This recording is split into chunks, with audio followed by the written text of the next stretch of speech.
everyone, this is Tamara, your courtroom companion. Thank you for stopping by the channel. If you're a faithful follower, thanks for coming back, and if you're new here, welcome to my channel. This is where we talk about narcissism, family court, and custody. In today's video, I'm going to share with you 3 simple strategies that you can start implementing today to kind of jumpstart your narcissistic healing journey, or to sustain your narcissistic healing journey if you have been on that journey for a while. These strategies will be helpful to you. I'm also going to share with you a personal story, as I like to do from time to time, from my own personal story. I like to share those stories with you on my channel as a way of helping you to maybe recognize some of the behaviors of narcissistic abuse. And my hope there is that if you do recognize them in your own story, you will get out from under that abuse. Also, today I have a great big announcement for you at the end, so stay to the end. I have a big announcement to share with you. As always, what I express here is just my own personal experiences and opinions and thoughts and feelings around these topics. I'm not a mental health therapist. I am not an attorney. So please do not take what I say as professional advice in either of those areas, as I'm not either one of those. And so I'm just sharing my experiences in hopes that they will be helpful to you. As a reminder, hit that subscribe button and that bell notification so you'll be notified when I upload my content. So these 3 strategies that I'm going to share with you are just barely scratching the surface. If you've been around my channel for a while, you know that narcissism is extremely complicated, it's multi-layered, and it's going to take you a while to kind of heal totally from the narcissistic abuse. But these 3 strategies can help you at least jumpstart that narcissistic healing journey. I implemented these in my own life, and they were very helpful to me.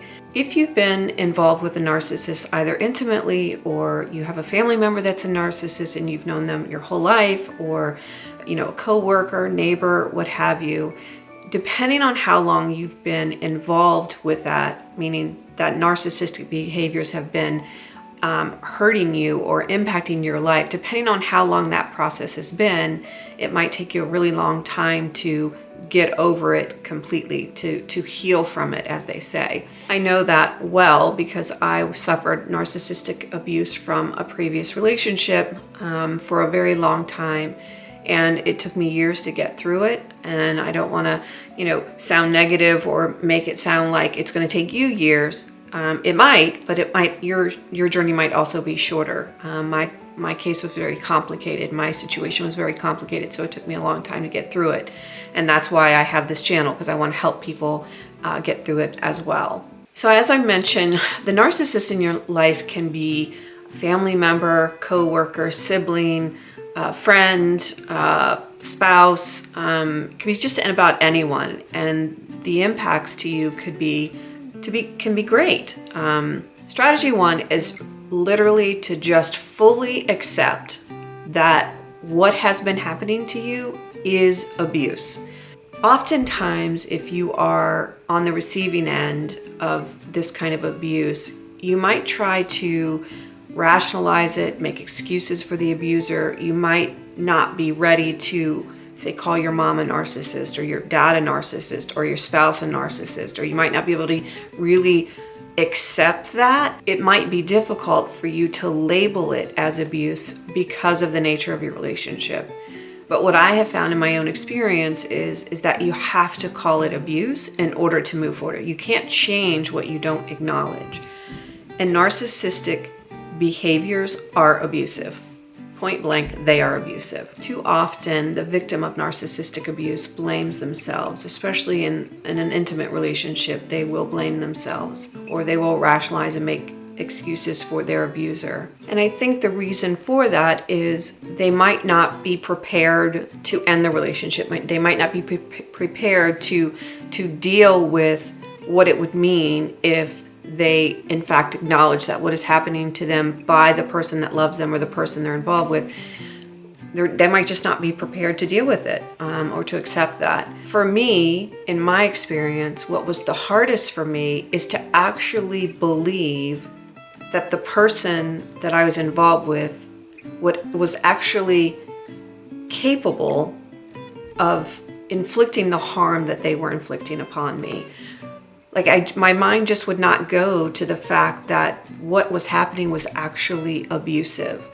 Because if I believed that, then I obviously wouldn't stay. So I think I rationalized it and tried to say, well, they're just having a bad day, or, nobody's actually that cruel at the core. I just couldn't, my mind just would not go there for a very long time. And I had to finally accept that the cruel behaviors that were happening to me were actually coming from the person who I was involved with. By defining and accepting that what is happening to you is abuse, I believe will force your mind to naturally start to gravitate away from it. It'll be hard. It'll be probably the hardest thing you've ever done. But I think that when you start to move in this direction, when you begin to accept what is happening to you as abuse, I think the universe just sends things your way. And the universe might be already sending things away in your way, but you may have been pushing them away because you weren't ready to hear it. But by calling it abuse, your mind might begin to allow that information in. You might begin to hear things differently from your friends or family that maybe you've cut them off before. You just weren't willing to really listen. You might to really begin to hear them in a different way.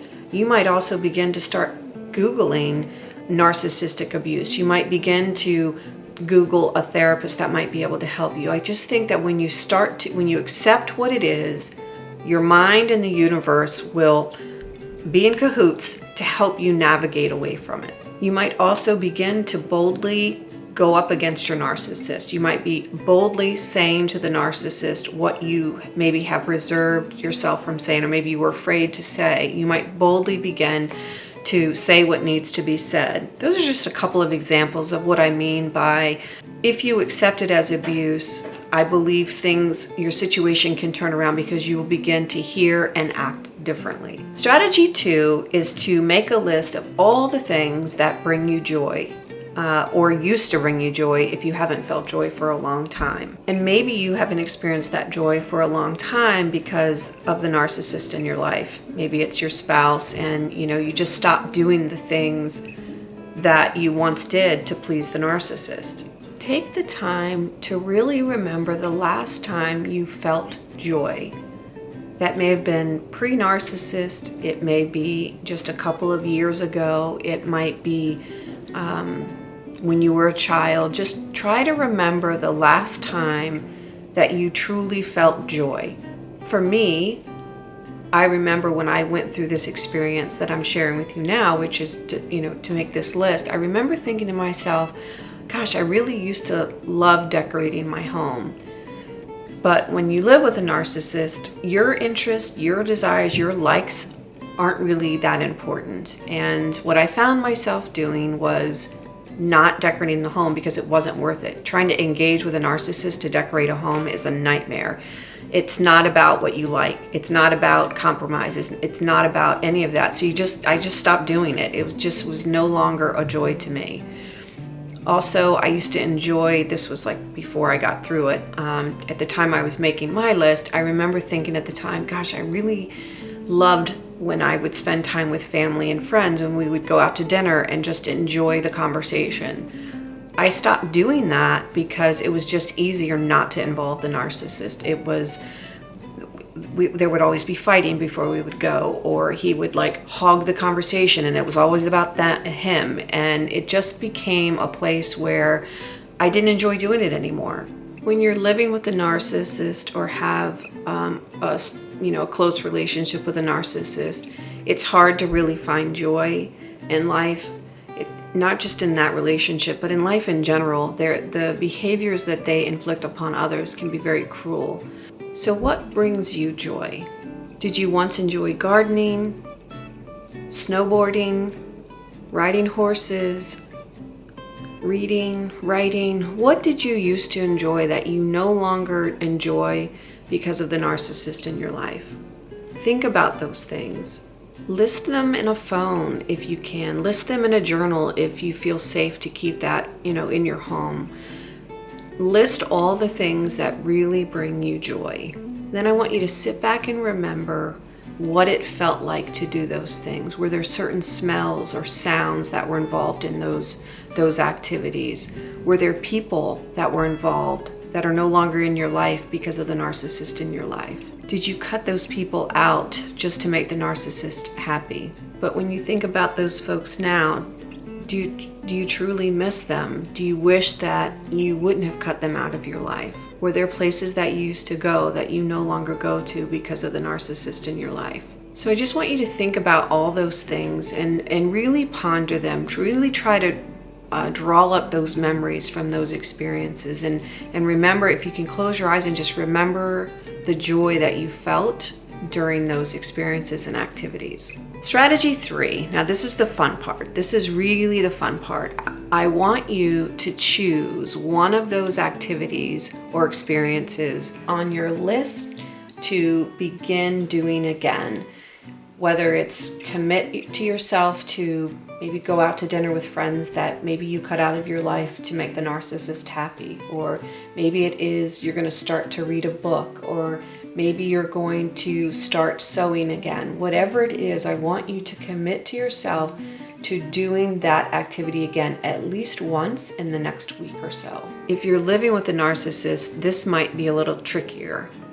You might find it unsafe to do some of those activities, so maybe you have to find something on that list that you feel safe doing that won't, wake the bear, and that's okay. Find an activity on that list that you feel comfortable doing and commit to yourself to doing it in the next week or so.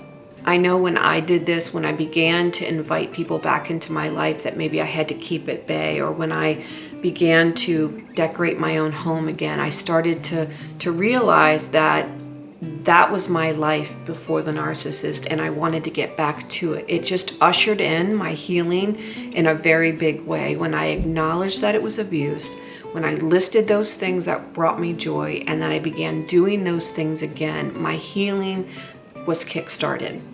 And those are the things that I rely on today to keep me grounded and to sustain that healing. If you are at this point in the video, I would like for you to comment below if you already know what activity that you're going to do over the next week or so. Comment below. We'd love to hear about those experiences. Tell me what you are looking forward to doing again. Tell me about the people you're looking forward to seeing again. The point of committing to yourself to do those things or to do that one thing, at least that one thing over the next week or so, is to tell yourself that you're worth it, to give yourself back what the narcissist took from you. And it's also to kind of send the message to yourself that you, as a human being, are entitled to live a free and joyful life. Regardless of what the narcissist says to you or about you, you are entitled to live free and to enjoy your life. The more that you can do this, I think the faster your healing will come. If you give to yourself and send messages to yourself that you are worth it. I think it will begin to heal the parts of you that the narcissist has hurt, and it's a way to truly love yourself. Focus on your life and not the narcissist. That's the key for today. So I told you early on I would tell you about a personal story in my own life of when I suffered narcissistic abuse, and this was, I'll call it the coding class issue. And so our son really loved computer programming and engineering and coding, computer programming, I think they call it coding. And so I enrolled him in a class at a nearby technology center, and he really loved it. And it was on Saturdays, the class was on Saturdays, and my ex used to put our son in all these sports activities, and they would take up all of his time, so many nights during the week, the weekend games, and it was constant. And so there was rarely a time when he could actually choose an activity. These were all activities that my ex put him in. It didn't really matter that our son didn't enjoy sports, but he was going to put him in it anyway. And so I found a small 4-week window in between sports seasons where I could ask him, what did you want to do? And he said he wanted to do this coding, something around computer programs. So anyway, I found this class. It was 4 Saturdays. And on the last Saturday of that coding class, our son was going to demonstrate the whatever they put together. I think it was like the beginning of a video game, if I recall correctly. And so they were gonna present to the parents at the end of class. And so earlier that morning, my ex sent me a text and said he wanted to talk to our son, and I said, fine, I think he had his own phone at the time. I'm like, just call him. And so I overheard the conversation because we were in the same room when he actually ended up calling him. And he told him that he was going to be stopping by. So I have the text messages here, and he said he was trying to reach our son and to ask him a quick question about Christmas. And this was in November when this class was taking place. And I told him to go ahead, call him. And then they spoke on the phone, and I happened to hear the conversation because they were in the same room. I was in the same room with my son when he was having this conversation. And I overheard that his dad was going to be stopping by the class, and which was great. I thought he was coming to see the presentation, which was great. What happened was he came in and went back. We weren't allowed to go into the class when they're having the class. We could only come back when they were ready for the presentation. But my ex went back there anyway, and not only did he go back there, he brought him a brand new cell phone. So of course, a teenage child is going to be all about that phone and not about the class if you're getting a brand new phone for Christmas. And so this was, thinking about that, it was extremely narcissistic for him to do that. And the reason it's narcissistic is for a couple of reasons. One, that class was about our son, not about anything else. And when my ex brought that cell phone in, he wanted him to be focused on the present that he just got. Another issue that another benefit that he got out of bringing that phone to class is this was an activity that I signed him up for and I paid for. So in order to distract our son away from that and away from his final presentation is to give him a phone so he no longer focuses on the class. Like he was totally over the class at that point. He wanted to see the cell phone. So that is that kind of behavior is classic of a narcissist. They want the children to be focused completely on them. Or really any narcissist wants anyone focused always on them. So this was a prime opportunity for him to utilize our son's final presentation to make it about a present that he got him. So anyway, this is just a story from my own journey. Maybe you recognize some of the behaviors in that story and can identify maybe some of them that are going on in your own life. That's the point of sharing my story, so hopefully you can recognize some of those behaviors. Now, I told you there's going to be a big announcement at the end of this video.